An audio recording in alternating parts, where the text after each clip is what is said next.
Subscribe করতে ভুলবেন না আমাদের চ্যানেলটি ডাটার রান্নাঘর।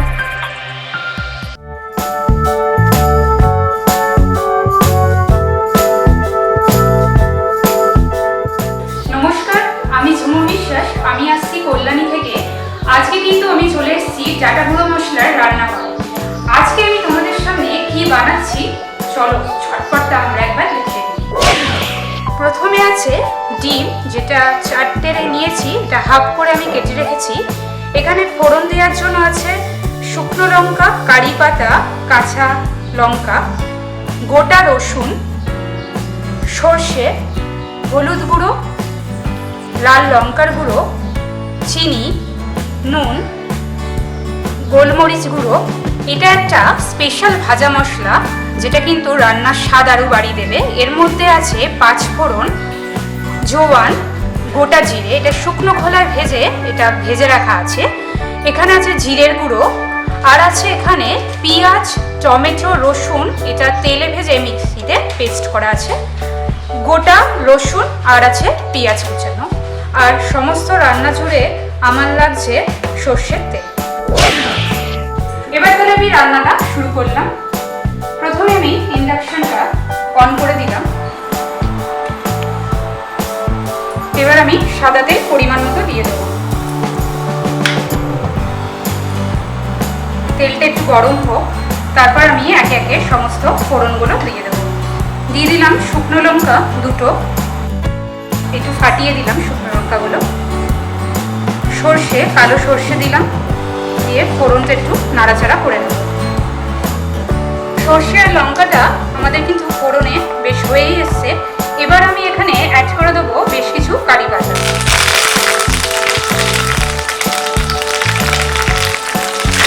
কারি পাতাগুলো দিয়েও একটু নাড়াচাড়া করবো। কারি পাতাটা দিতে কিন্তু অসাধারণ একটা গন্ধ কিন্তু বেরোচ্ছে, সেটা কিন্তু আপনাদেরকে আমি বোঝাতে পারবো না। আপনারা নিশ্চয়ই রান্নাটা ট্রাই যখন করবেন এরকম স্মেল কিন্তু আপনারাও পাবেন।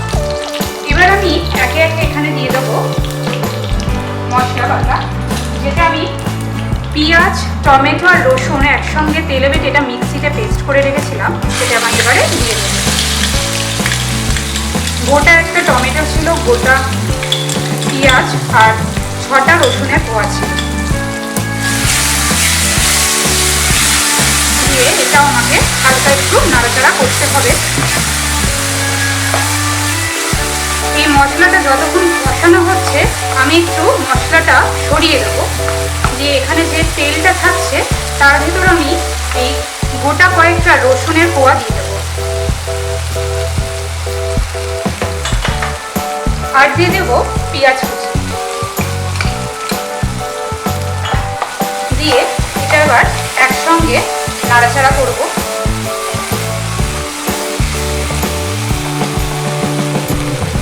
এটা আমি একেবারে হালকা করে দিলাম, আস্তে করে দিলাম, দিয়ে একটু আমি ঢাকা দিয়ে রাখবো। চলুন রান্নাটা কি অবস্থা আছে ঝটপট দেখি। মশলাটা কিন্তু প্রায় হয়ে এসছে। হ্যাঁ, মশলাটা কিন্তু আমাদের হয়ে গেছে। এবার আমি একে একে এখানে গুঁড়ো মশলা ইউজ করবো, সেটাও কিন্তু আবার ডাটার গুঁড়ো মশলা, খুবই অল্প পরিমাণে লাগে, যেটা আমার বাড়িতে আমি ইউজ করে থাকি। এবং এই মশলা অল্প একটুতেই কিন্তু রান্নার খুব স্বাদ এনে দেয় এবং রঙও দেয়। আমি দেবো 1/2 চা চামচ এখানে হলুদ গুঁড়ো,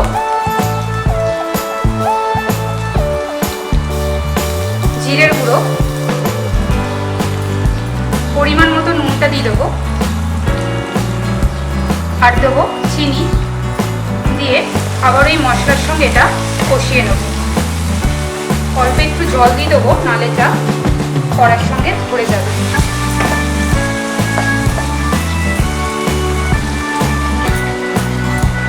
দিয়ে এবার ভালো করে এই মশলাটা কষিয়ে নিতে হবে। এবার আমি এখানে অ্যাড করবো গুঁড়ো লঙ্কা গুঁড়ো,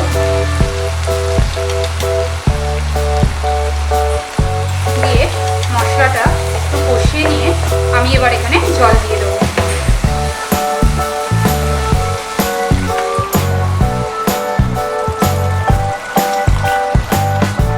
এবার আমি এখানে এই সিদ্ধ করা ডিমগুলো একে একে দিয়ে দেবো।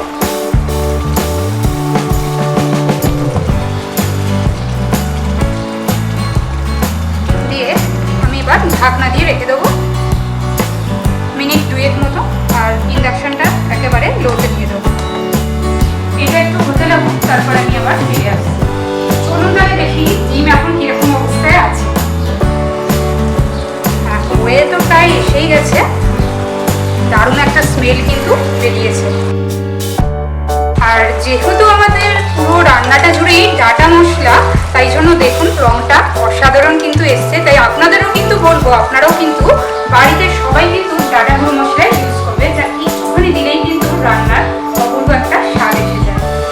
আচ্ছা, ডিমটা আমাদের হয়ে এসছে। এবার আমি এখানে দিয়ে দেবো এই তেঁতুলের কাজ যেটা করা আছে, সেটা আমি এবারে ডিমের ওপর থেকে ছড়িয়ে দেবো।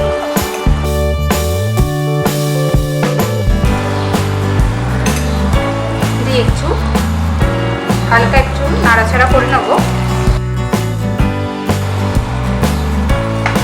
এবারে দিয়ে দেবো এই ভাজা মশলাগুলো।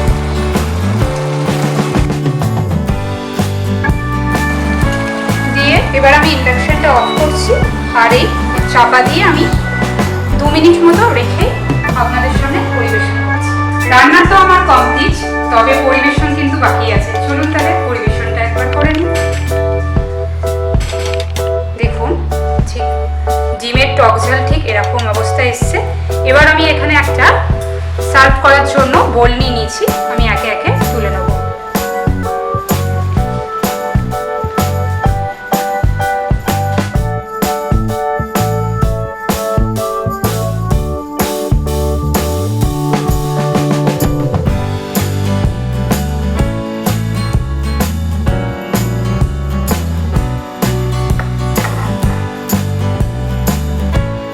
আর এখানে আমি দুটো কাঁচা লঙ্কা নিলাম, একটা লাল আর একটা পাকা কাঁচা লঙ্কা দিয়ে আমি ওপর থেকে এটা সাজিয়ে দিলাম।